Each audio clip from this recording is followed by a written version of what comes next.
नमस्कार दोस्तों, आज हम आपको सुनाने वाले हैं एक बहुत ही डरावनी कहानी, भूतिया तालाब की कहानी।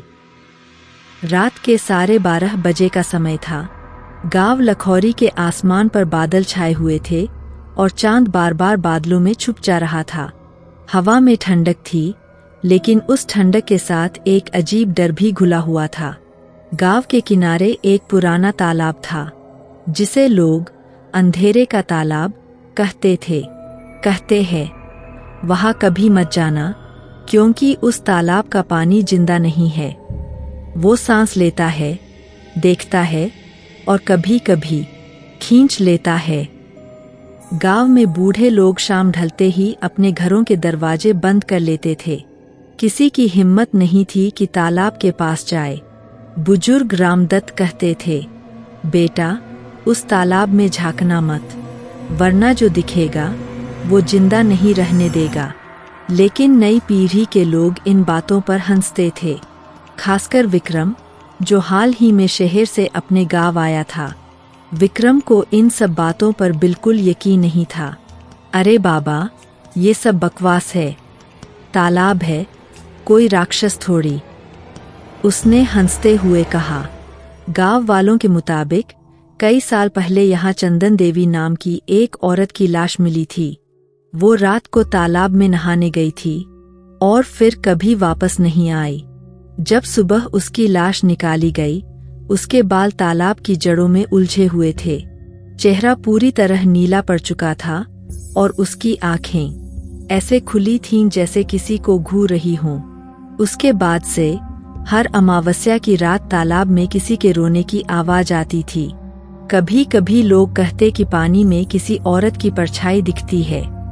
एक दिन विक्रम के दोस्तों राजू और सोनू ने मजाक में कहा, अगर तू इतना ही बहादुर है तो आज रात तालाब के पास चल।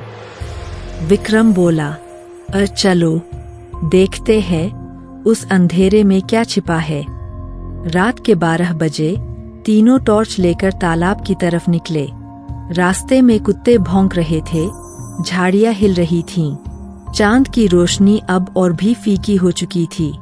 जब वो तालाब के पास पहुंचे तो हवा ठंडी से बर्फ जैसी लगने लगी। तालाब का पानी बिल्कुल काला था, मानो आसमान का सारा अंधेरा उसी में उतर आया हो। राजू बोला, यार, कुछ अजीब लग रहा है, चलो वापस चलते हैं। विक्रम मुस्कराया, डरपोक कहीं के, देखना, ये सब अफवाह है। वो झुककर पानी में अपना चेहरा देखने लगा, पर जैसे ही उसने टॉर्च की रोशनी पानी पर डाली, उसे 2 चेहरे दिखाई दिए। एक उसका और दूसरा किसी और का। लंबे बाल, लाल आंखें और सड़ी हुई त्वचा।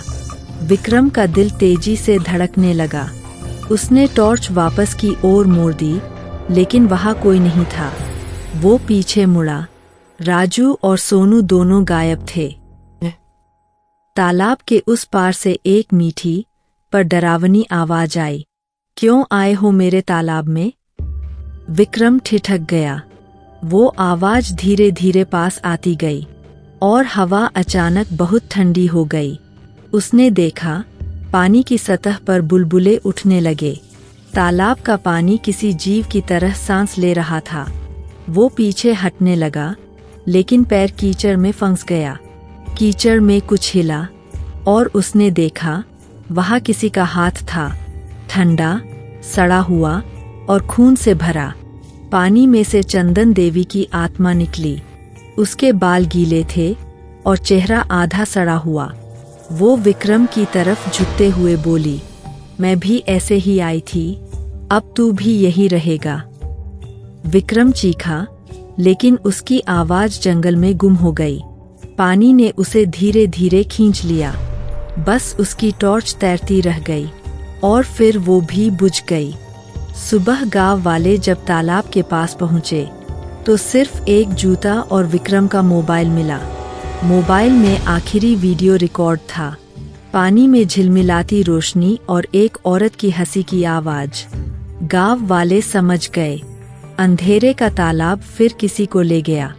3 साल बाद एक फिल्म टीम उसी तालाब पर शूट करने आई। उनके कैमरे में अचानक अजीब गड़बड़ी होने लगी। वीडियो में किसी आदमी का चेहरा बार बार दिख रहा था। वो विक्रम का था। वो अब भी तालाब के पानी में फंसा हुआ था और किसी नए आने वाले को घूर रहा था।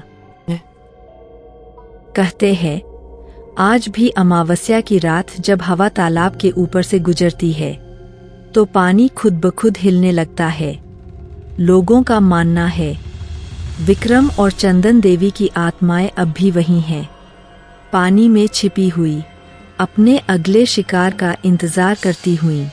अगर आपको ये डरावनी कहानी पसंद आई हो तो गोविंद बाबू 83 चैनल को सब्सक्राइब करें, क्योंकि अगली